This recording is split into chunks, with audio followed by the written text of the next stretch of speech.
Welcome back, everyone, to another episode of Perspective on our YouTube channel here for Team Beware. And this episode is going to be sort of shorter than other ones because we didn't have too much going on in the month of April for us. But other than that, let's go ahead and show you what we're looking at.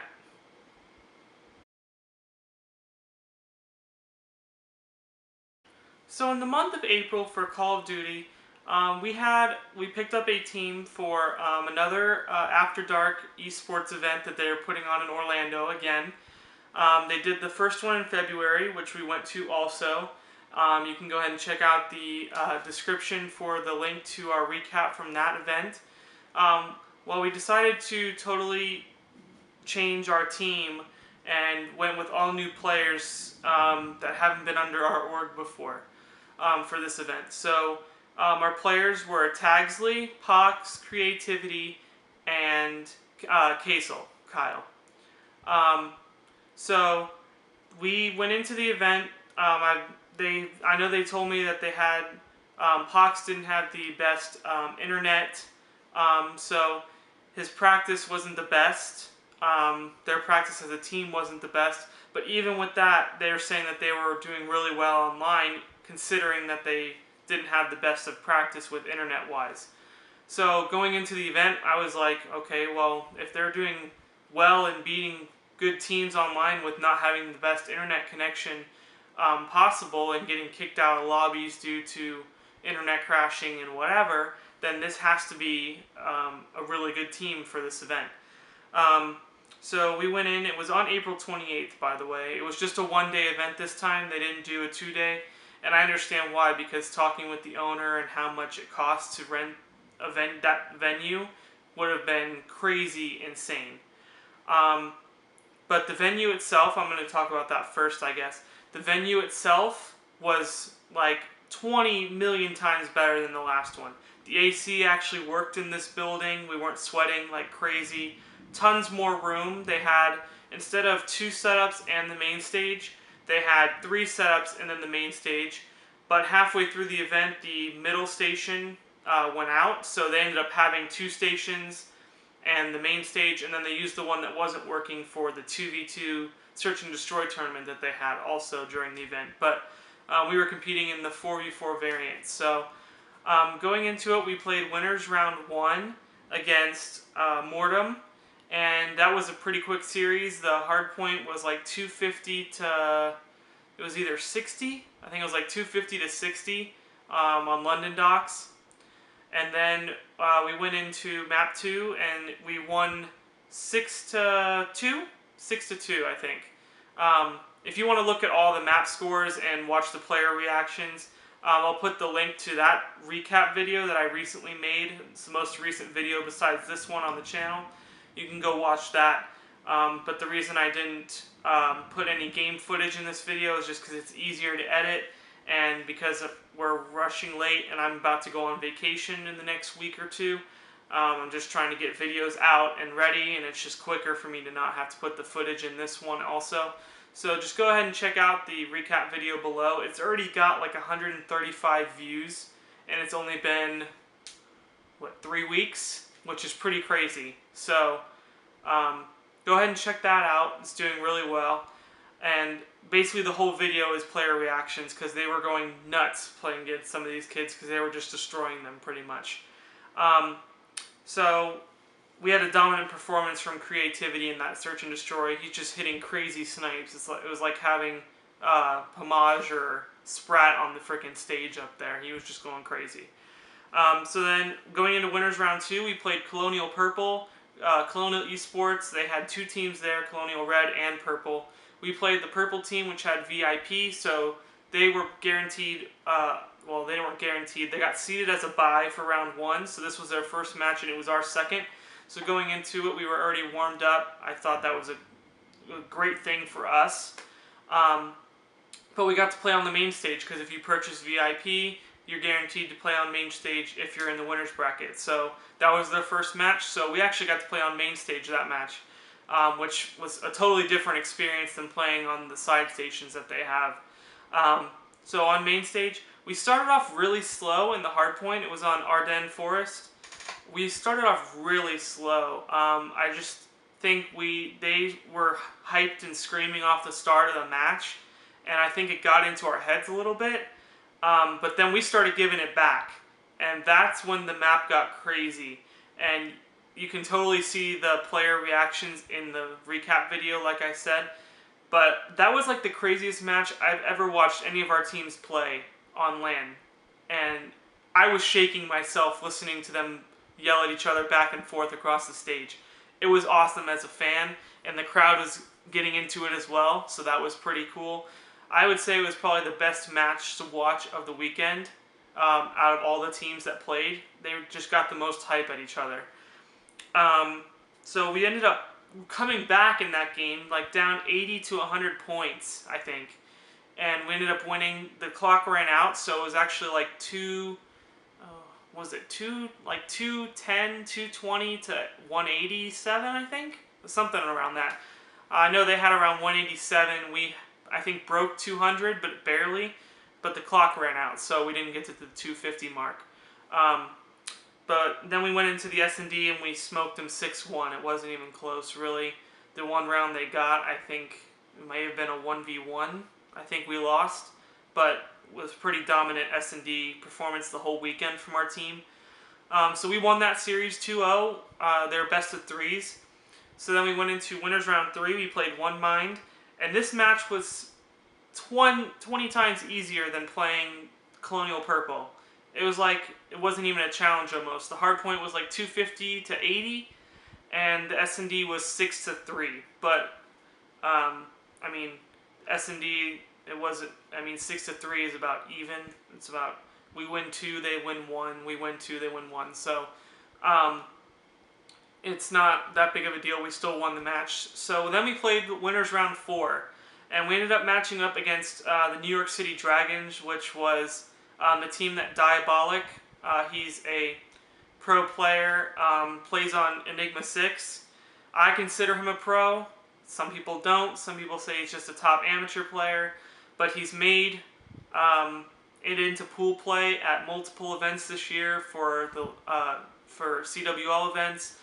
So I don't consider that an amateur player. I just think they're getting screwed over because the first event they didn't place well, and then they didn't end up making it into the top 10 in order to get seeded the rest of the year into pool play automatically. So I think that's how they just got screwed out, but they've made it, I think, at least twice, if not 3 times into pool play out of the 4 majors already. So I consider him a pro.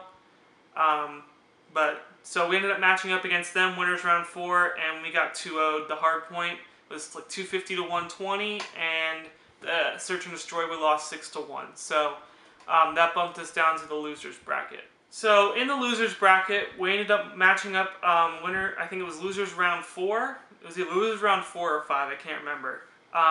Where we ended up falling down in the bracket. But we had to play against Vanity eSports. Or Vanity Alliance, I can't remember which one it is. It's Vanity.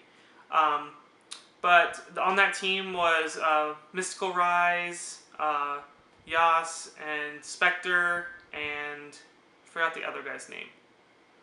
Ricky, I think. But we ended up playing against them. A couple of those players, Spectre and Rise, were on the team that placed 3rd at the last AFD. So I already knew it was going to be a tough match. They had to match up against Rain in the winners bracket, which is why they got bumped down to losers. They lost to them, which was the team that won the first AFD, and they won MLY. So they were going into this event thinking they were going to win, and then Diabolic's team showed up. It was just Diabolic that was from the Enigma 6 roster, but he had a couple good players with him that are top in the scene. So obviously, Rain bumped Vanity down to the losers bracket. So I already knew it was going to be a tough match because they should be in the winners bracket. They're that good of a team. But there's part of me that doesn't think the match was necessarily fair. And that's because they were sitting at that station on the same side of the station. That was their 2nd or 3rd match in a row sitting on that side of the station. and didn't have to move, while we had a 3 or 4 hour break from our winners round 4 match where we lost to Diabolic before we ended up playing this match. It was a crazy amount of time that we were sitting around just watching the other matches go on, and we had to go and warm up for a limited amount of time. We had about 5 to 7 minutes to warm up our shot after not playing for 3 to 4 hours. And they were sitting on that same side of the station and played like 2 to 3 matches in a row. And by the way, the losers bracket was one and done hard points. So if you lost the hard point, you're out of the tournament. Because they were running short on time, and if they ran past 9 o'clock, they had to pay for another day to rent the place. Kind of bogus rule, but for the hotel. But you gotta do what you gotta do. So they had to cut the losers bracket to one and done hard point versus the best of 3 like it was supposed to be. So they were rolling. They won like 2 matches in a row, 2 hard points, and they just got to stay on the same side of the station. Didn't have to flip to the other side. Didn't have to get up and move to another station. It was on the same exact station. How I think that's fair, I don't know. But I'm not going to complain about it anymore. We ended up playing against them, and we just got totally smoked. I mean, we lost 250 to 40 something. It was bad, really bad. And I'm not blaming that on our team. I'm blaming that on the way that it was handled, the way that the setup was run, that they didn't have to switch to another station.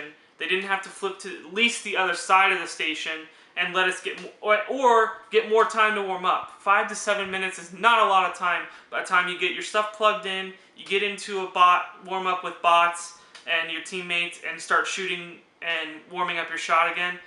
I don't think that's a lot of time whatsoever.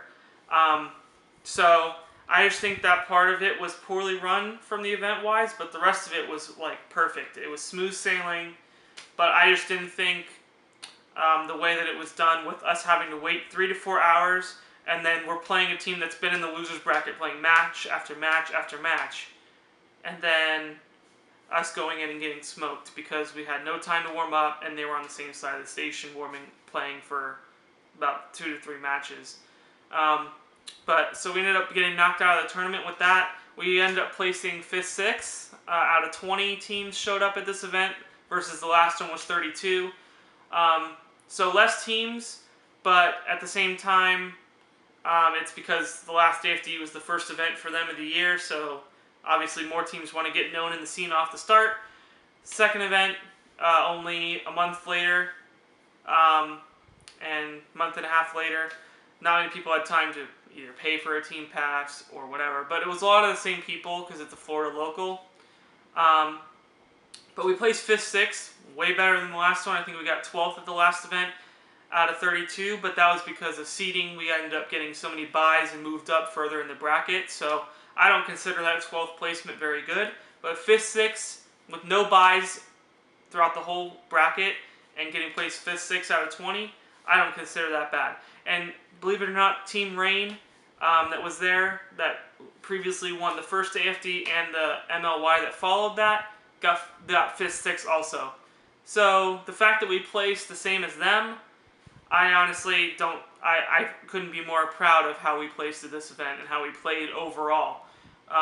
We just lost, like I said, to a quote pro player, and then got basically screwed over with the losers bracket being one and done first off, and then obviously with them us only getting a little bit of time to warm up. So, but other than that, the event was really good. Like I said, I only complained about that because I didn't think it was right that we waited 3 to 4 hours.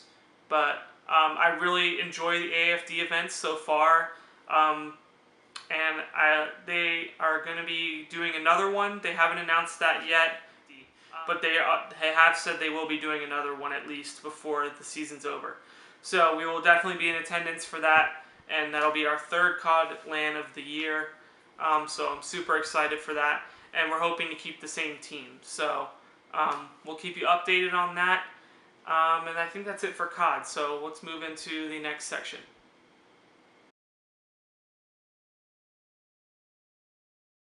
Alright everyone, so lastly, I just want to quickly talk about content creation, which has to do with Tomahawk Night, It's the Night. Um, he's currently going through a tougher time in his life, so um, he's had some issues with his now ex-girlfriend, and they've had to move out of their apartment. So I know how we did in the last perspective. We did a tour of his apartment, and well, now he no longer lives there. I had to help him move out along with his mom and his sister. We moved out of his apartment, and he moved back home. He will be home for about 2 to 3 months, and then he's going to look for his own apartment on his own and not signed with someone.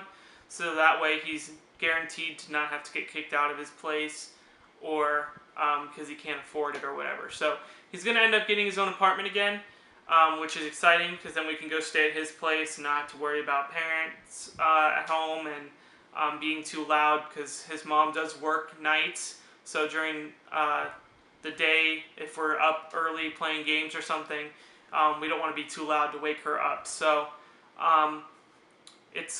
so for now, he's going to be back at home for about 2 months, 2 to 3 months, and then he should be getting his own apartment again, at least he says. So looking forward to that. That way we can go back over to his own place and whatever. And the other part of content creation, I want to talk about Beware Animal, my brother. He's not been uploading videos as of recently. He was doing videos steadily for a little bit, Rocket League videos and Fortnite videos. While the video grind has slowed down a little bit, it hasn't been as prevalent recently. So right now we've been, me, him, my 2 cousins, a couple of our other friends, we've just been grinding Fortnite. We've been playing Fortnite like crazy. I basically, almost every time I play with a squad a day, I get a win, pretty much. So I'm basically on a win-a-day type streak, at least 1 win a day, which is really fun, because it's not really fun if you're not winning, and you're just dropping automatically and getting killed, and then what's the point in dropping again somewhere else? So we are getting about a win a day, at least, with a mix of different squads of our friends and family, so that's pretty fun. But that's pretty much what we've been doing on the content creation side. We've just been grinding Fortnite, playing a little bit of World War II ranked, at least me, and also playing Rocket League. Me, our friend Ant, and Animal playing Rocket League is pretty fun. And also my uncle, who has an Xbox, also has been playing with us. So sometimes we do 4, sometimes we do 3. But Rocket League's really fun, and it can get competitive between us, and people can get fired up, but that's all the fun about it. So we have been doing a lot of Rocket League, but mostly Fortnite. Obviously Season 4 came out, as all of you know, and we've just been playing like crazy, leveling up our battle pass and our level itself to try to unlock the different parts to the weapon skins, and even the new skins that they're adding to pay for are really cool, and some of them are worth buying. Some of them I don't think are worth buying, but people are buying them anyways. But bottom line, not really many videos being made. Obviously, with Knight being back at his own house that he originally lived in, his setup isn't the best. He's literally sitting on his bed to play games, because he's only going to be there for 2 to 3 months. He's not going to set up a whole room. And it's not even his original room. His sister took over his original room, and he got her room, which is a little smaller. So he's not setting up like to record necessarily game footage, but he may upload Fortnite Fridays coming soon. But as of right now, he hasn't been really recording videos. It's just been us just playing and not having to worry about making videos and stuff. But I think that's it for the content creation. So guys, that's going to do it for the video. I hope you guys enjoyed episode 4. I'm actually going to change it. So usually we do, so like I recorded in February and uploaded the recap of what we did in January. Well, it gets really confusing for me to not spoil what's happening in the month that I'm actually recording the video for the next episode. Because if I record in February for about January, then I already have we're already about halfway through February, then it gets me mixed up with what I'm going to talk about in the episode 2, which would be recorded in March. So it just gets me mixed up with days. So what I'm actually going to do is change perspective to come out around the 1st of every month. So since I'm about to go on vacation on June 1st, my family's going on vacation for a week. A week. And I won't be actually in the country. I'm going to travel out of the country. So I'm going to upload this one about a day from now, tomorrow possibly. So that would be the 18th, I believe. Tomorrow is the 18th. So it should go up tomorrow, hopefully. And then I'm going to upload May's perspective, which will be episode 5, on about the 1st of June. So I'll have it scheduled upload to go up on that day. And then we can start getting on the 1st of every month. And then it's easier for me to recap and then have the whole month to plan what I'm going to talk about for the next episode. So it just makes that a little easier for me. And I think it's easier to keep track of when the episode's going to come out. So that should be the plan. Sorry I didn't have any business to talk about in this episode. There wasn't really anything business-wise going on with the org. But, you know, it's more fun not having to deal with all the business side of it and being able to focus just on the teams and what the teams need for events and such. So with that being said, that's going to do it for the episode of Perspective. Hope to see you guys episode 5. Leave some comments if you want us to talk about certain things in the episodes, or I've thought about doing a podcast type thing with Animal, just talking about rosters. But I might wait until the next COD comes out. That way we can start at the beginning of the year, talk about how we think rosters are going to do, and then we can look at that at the end of next year and see how our rosters did. Who we think was going to do good and who ended up not sticking together as a roster. But I think we're going to wait because now roster lock is already in effect for the rest of this season. So I think we're just going to wait on that and start that type of series when Black Ops 4 comes out. Which the reveal is coming up in May, so stay tuned for that. And like I said, see you guys in the next episode of Perspective, and stay tuned to the Hawk's Nest for more information. See ya.